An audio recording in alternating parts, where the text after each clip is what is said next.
Le match de Liverpool contre le Real Madrid a officiellement prouvé que le Real est pire que Crystal Palace. Connor Bradley a Vinicius Jr. dans sa poche, juste à côté de ses clés.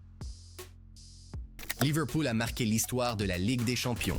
Les Reds sont rentrés à la maison et voici comment Liverpool est lié à la fondation du Real Madrid. Passons rapidement à l'analyse de ce match. Ceci est LFC Life. C'est parti.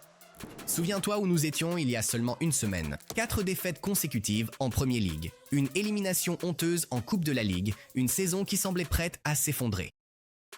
La victoire de samedi contre Aston Villa a stoppé l'hémorragie, mais prendre le scalp du Real Madrid.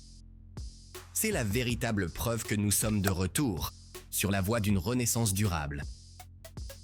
C'était notre prestation la plus cohérente et intense de la saison. Le rythme, l'agressivité maîtrisée, le plan clair. Tout est revenu à un niveau que nous n'avions pas connu depuis avril. C'était une soirée européenne spéciale à Anfield, où les joueurs étaient galvanisés par l'énergie des tribunes et où les supporters leur fournissaient cette énergie. Au fait, c'était notre 2e victoire consécutive en novembre contre le Real Madrid à Anfield. Et Liverpool a une fois de plus marqué l'histoire de la Ligue des Champions. Toutes nos 5 victoires contre les Los Blancos se sont soldées par des clean sheets. Personne d'autre n'a ce record. Nous sommes spéciaux, bien sûr. Arne Slot mérite sans aucun doute des éloges pour la composition d'équipe parfaite. Il a évité de faire des changements drastiques. Après une victoire difficile mais importante contre Aston Villa, Slot a décidé de faire confiance aux mêmes joueurs et de maintenir le même rythme de match. Il n'a effectué qu'un seul changement. Et cela a permis à l'équipe, qui avait enfin trouvé sa forme, de continuer à jouer de manière cohérente et en même temps à un niveau élevé. Je parle de Florian Wirtz, mais j'y reviendrai plus tard. Passons par la clé tactique de la domination, qui, de façon surprenante, fut Connor Bradley. Ce n'était pas seulement un match, c'était censé être un duel entre le passé et le futur, avec une forte charge émotionnelle en toile de fond. De plus, c'était un affrontement d'identité. Un jeune joueur intrépide et déterminé qui incarne l'aspiration du club face à un joueur qui a choisi de partir. Les tribunes ont clairement montré qui était le patron en scandant qu'il n'y avait qu'un seul Connor Bradley. Et Bradley a, à juste titre,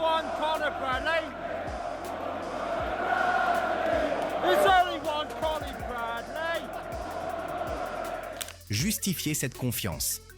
C'était sans doute sa meilleure performance de la saison. Et il a démontré pourquoi il est considéré comme l'héritier du poste d'arrière droit. Vous vous souvenez du tacle sur Mbappé l'année dernière? Cette fois, il s'est livré à un combat physique acharné contre Vinicius Jr. et l'a complètement neutralisé. Bradley était survolté mais calme, remportant duel après duel face à un Brésilien de plus en plus frustré. Vinicius était tellement agacé. Cela montre clairement que Bradley l'a vraiment profondément déstabilisé. Il l'a littéralement mis dans sa poche, sans laisser la moindre chance à son adversaire. Connor Bradley a remporté 100% de ses tacles, ce qui est remarquable, et il a également gagné 8 duels contre Vinicius ce soir, démontrant ainsi une performance exceptionnelle sur le terrain. Vinicius a perdu 19 fois le ballon face à lui, n'a tiré aucune fois et n'a ni marqué ni fait de passe décisive. Vraiment impressionnant. Quand je les ai vus sur l'application LFC Live, je n'en revenais pas. D'ailleurs, l'application contient les statistiques les plus détaillées sur notre équipe et nos joueurs. Téléchargez l'application via le lien dans la description et le commentaire épinglé. Mais son rôle ne se limitait pas à la défense. Bradley représentait une véritable menace en attaque, faisant preuve d'intrépidité et de confiance. Sa capacité à effectuer des courses inattendues en profondeur et à porter le ballon vers l'avant sans trop réfléchir était si efficace que la défense du Real n'a pas pu se réorganiser assez rapidement. Il n'a montré aucun respect pour des stars comme Bellingham et Mbappé qu'il a réussi à battre. Sa performance est devenue le symbole du retour de Liverpool à l'intensité et à la créativité qui avait manqué lors de la récente baisse de régime. Ou peut-être l'avons-nous surestimé et ce n'est qu'un Vinicius en très mauvaise forme. Écrivez vos avis dans les commentaires. Parlons maintenant de Florian Wirtz. Il était le seul changement de slot et nous avons enfin vu pourquoi nous avons payé 100 millions de livres pour lui. Wirtz, remplaçant Gakpo sur le flanc gauche, a eu la liberté de se déplacer sur tout le terrain et il en a profité. Il a été le catalyseur. Son pressing sans le ballon était énergique. Il a fait des touches assurées, délivré des passes précises et créé des occasions. Ses déplacements ont mené à un tacle, une interception de Friesen et à la création de la première occasion pour McAllister. Plus tard, il a récupéré la passe imprécise de Huizin pour la centrer vers Sabasley, qui a été brillamment arrêté par Courtois. Wurtz était comme un aimant. Il se déplaçait constamment et trouvait des espaces libres entre la défense et le milieu du... Là, il passait rapidement le ballon à un coéquipier et se déplaçait aussitôt, assurant des 1-2 rapides et une excellente interaction avec UGA XTK. Bien qu'il n'ait pas marqué ni délivré de passes décisives, c'était sa meilleure performance sous le maillot rouge. Notre milieu de terrain clé mérite d'être reconnu. Dominique Sabasli a été, pour le dire gentiment, légendaire. A réalisé une série d'arrêts extraordinaires, dont un incroyable réflexe du pied. Sabatli a travaillé sans relâche au centre du terrain, mais sa véritable contribution s'est faite sur coups de pied arrêtés. Son coup franc parfait et puissant a été, en réalité, une passe décisive de McAllister. Et Alexis, son retour en forme lors des 2 derniers matchs a clairement transformé une équipe qui semblait auparavant perdue, où il a échappé à la vigilance du défenseur Alvaro Carreras pour placer une tête puissante, hors de portée des mains du gardien Thibaut Courtois, a été le moment décisif de la rencontre. Cela nous amène à l'un des éléments tactiques clés du match. Les coups de pied arrêtés, où la domination dans le jeu ouvert ne garantit pas de résultat, les coups de pied arrêtés représentent une manière réaliste de faire la différence. Selon nous, l'héroïsme de Courtois en première période nous a fait penser que nous pourrions rester muets, mais après la pause, nous avons commencé à travailler, de manière persistante sur les coups de pied. D'abord Van Dijk, puis Ekitike, Courtois a sauvé. Mais la pression montait. Et finalement, nos efforts ont été récompensés. L'ironie, c'est que Liverpool ne se classe qu'à la 11e place de la Premier League pour les occasions créées sur coups de pied arrêtés, mais notre adversaire, le Real Madrid, a concédé 4 de ses 10 buts cette saison sur coups de pied arrêtés. Nous avons exploité cette faiblesse, et McAllister les a punis. Cependant, nous ne pouvons pas ignorer le gardien du Real Madrid, Thiago Otoa.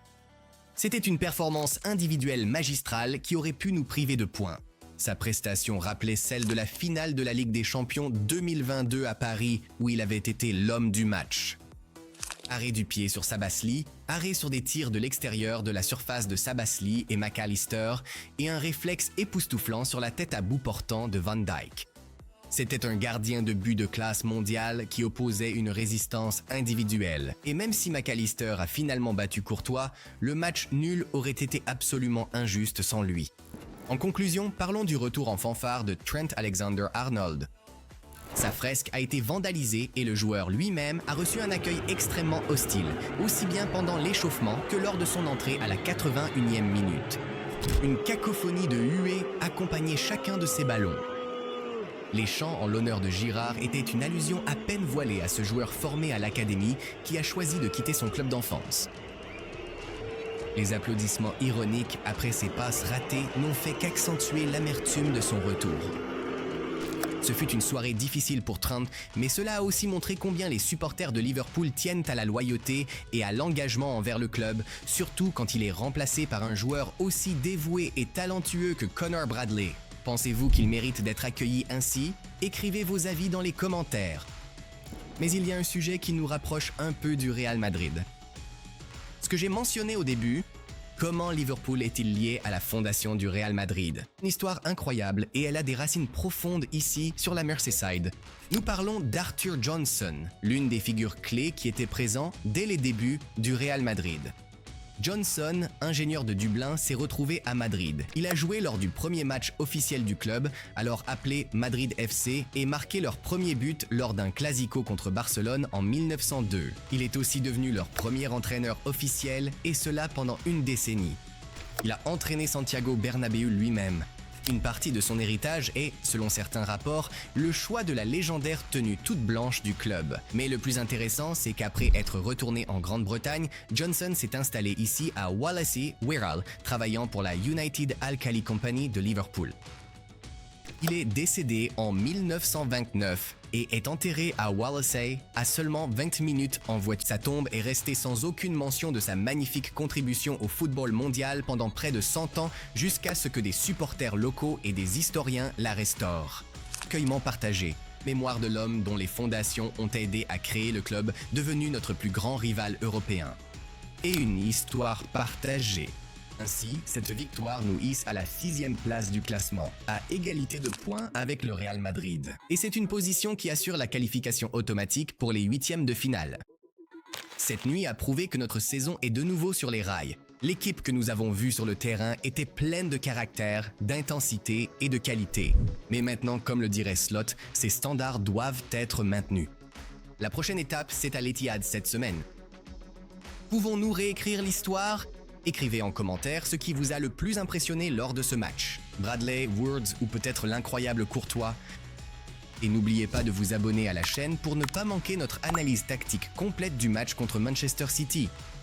À très vite. Au revoir.